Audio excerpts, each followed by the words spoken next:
Yo, what's good? It's your boy DeMarco. How you guys doing? Welcome to my second music review. This time we'll be doing Cruel Summer by Kanye and the label Good Music, right? This is a Good Music collab album under the umbrella of Good Music and Def Jam. And I don't know much I can say about this masterpiece, okay? This is a masterpiece at the end of the day. 1 through 12. First of all, ideal albums are only, I would say, 10 to 13 songs. Anything over 10 to 13 is, to me, is madness. Like, you know what I mean? I know we're in the streaming era and you can have 20 tracks. People got like 20, 25 tracks on a side A, and then the side B, the deluxe is, you know what I mean, another 12 or 15 tracks. Like, to me, that's too much music, you know what I mean? This is short, sweet, and it gets to the point every single song, you know what I mean? Yes, unfortunately, we do have R. Kelly on it, that weirdo, and you know what I mean? We can ignore that and still appreciate the art, you know what I mean? So, despite that, every song on here is a masterpiece. You know what I mean? From Mercy to Don't Like to The One to The Warning, New God Flow, everything on here is a masterpiece. The sample for New God Flow is a Ghostface Killer sample, Mighty Healthy, and he even brought Ghostface back to spit a verse on the new iteration of the beat. So it was a great marriage of music. But this album is very important to me because I actually did have the disc at one point. I don't know where it is now, I maybe lost it, but I did have the disc and I did go out and buy it myself when this came out. So anything that I bought, I don't know about you guys, but anything I bought musically or whatever, I hold very dearly to me because, you know what I mean, I actually spent the time and my money, my hard-earned dollars to go get the disc and, you know, put it in my stereo and actually listen to it. So this album holds a very, very special place in my heart. But yeah, man, like we get a little early Travis Scott on here on Sin City, which is amazing. Dark, very dark song. Alicia Keys' vocals, very awesome. Even just on this, like, I'm gonna glaze Kanye for a second. Kanye was on such of a run during this time that it almost seemed like everything he touched was gold. From Graduation in '09 to the Good Friday songs, also in '09 to leading up to the masterpiece that he made, My Beautiful Dark Twisted Fantasy, and then from there to go to Watch the Throne, and then to this, to me, that's an unprecedented run. Like, you can even go even further back and say and add 808s and Heartbreaks in that, and just continue that massive run that he was on. So salute to Kanye, whether it's fashion, art, music, beats, whatever he was doing in that time was just absolutely amazing. Everything was gold, right? Like, I can't say the same about now. I haven't listened to a Kanye album that I like since probably this, I would say. Like, Life of Pablo was okay, but we could talk about that another time. But I want to talk about like the impact of certain songs, like Mercy. Like, Mercy was being played in everybody's vehicle at this time. I swear to you, at least where I was, I knew everybody was singing this chorus. Everybody, you know what I mean? Like, and that's I believe that was Mike Will who produced that. Mike Will made it.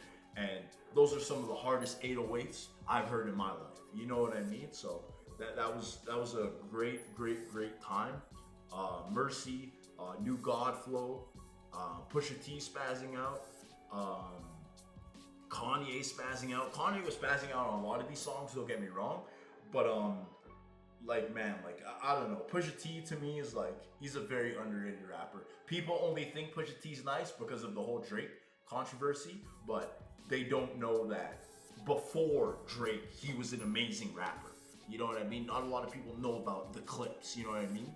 So it's like, he's been a good rapper consistently, but certain things have pushed him to another level because of controversy or whatever. But if you're just a regular music head like myself, you know Pusha T is official, and he's been that dude, unfortunately. But he's nice. He's super nice.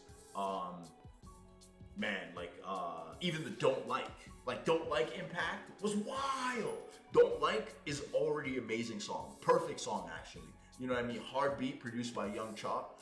Um, Chief Keef and Little Reese. Chief Keef was on house arrest at the time, and they went and filmed that the song, the music video at his crib. So this is a very, very monumental record, and almost an anthem for Chicago, I would say. Um, it was great. So then when Kanye added Jadakiss, added Big Sean, added Pusha T, like it almost took the record to another level, which I didn't think that could be possible at all. You know what I mean? So I'm not saying the original or the remix is better. I'm not saying that. I'm saying that it elevated the record. You know what I mean? Adding more people, adding different flows. You know what I mean? So it's a super duper duper great record and a memorable record that I'll remember for the rest of my life. And this to me is like the impact of Good Fridays. Good Fridays was a thing that Kanye used to do, where he would drop new songs every single Friday, and it was beautiful. We got songs like So Appalled, which ended up on My Beautiful Dark Twisted Fantasy. We got songs like Christian Dior Flow. We got songs like See Me Now. You know what I mean? So this to me is a culmination of that. This collab album. It's like a Good Fridays album, basically in one. Just more expensive sounding, more polished. You know what I mean? Just things like that. And that's what I mean. New Godflow, for example. New Godflow is absolutely, to me, like that's peak rapping right there. The sample, Ghostface Killah's Mighty Healthy, and for them to add Ghostface Killah on this new iteration of the beat was absolutely amazing. Kanye of course had the best verse, Debate with Your Mama. What do you say? Hold up, I ain't trying to stunt, man, but the Yeezys jumped over the jump, man. Went from most hated to the champion Godflow. I guess that's a feeling only me and LeBron know. Crazy bars, right? And he was going in, and I even think the bars after he said that are way better than the first ones that I said, anyways. So yeah, he was on a different type of time during that era, and it's beautiful, man. The artwork for this, even the interviews they were doing for this, because not a lot of these guys do interviews. You know what I mean? So for them to all be a collective and have John Legend, Common, Big Sean, Sci-Hi, Tayana, Pusha T, all be there for these group interviews was amazing to me, and great promotion in my opinion. So it was great, like very, very dope album art. I'm mad that I don't have this on vinyl because it's such a beautiful looking piece of art almost, you know what I mean? I don't know if Virgil did this, but it kind of has some Virgil inspirations, it looks like, from this, you know what I mean? So salute to whoever did this album cover. I'm gonna have to Google it, but yeah, man, this project was fantastic. I was of course still in school at this time, so this was definitely my soundtrack for school, for playing basketball, for all of that, man. This is, to me, this is a very important album and very impactful album because we haven't had big compilations like this. Like, yes, we've had the CMG, the label compilation. We've had the Lyrical Lemonade compilation. You know what I mean? Things like that. But to me, those albums didn't have a big impact like this did, because it was just incredible music all around. Yeah, this is, I will give this album 100%. I will give this a 9. This is a 9 out of 10. For me, 100%. No skips. Yeah, you can just play it right through and keep playing it because it doesn't get old, man. It doesn't get old. It's a super great album.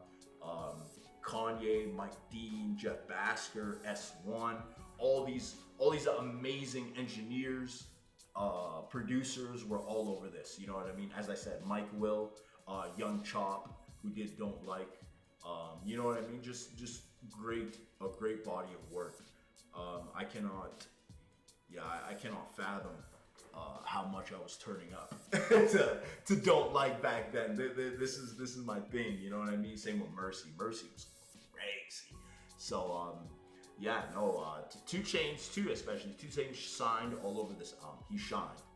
Um, and this is in the midst of 2 Chainz' run. 2 Chainz did the Cocaine Cowboys, the True University mixtapes. He put out Based on a True Story and just took off. Like, just kept going. 2 Chainz was never signed to Kanye or Good Music, but he affiliated with himself with them, and that made me very excited because the marriage of Kanye's beats and Kanye's influence over 2 Chainz was very, very impactful and very strong.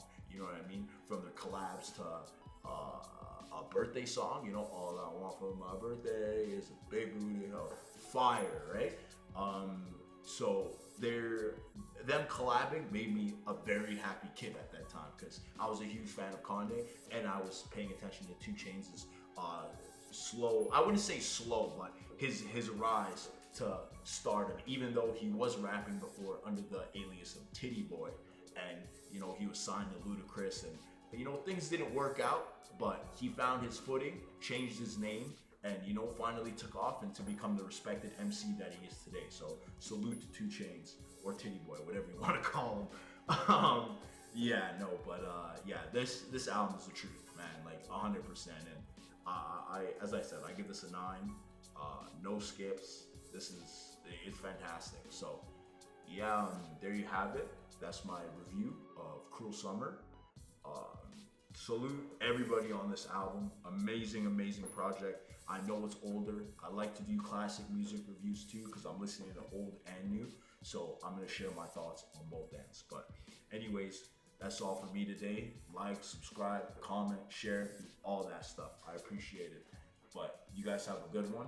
Peace. Thanks for watching.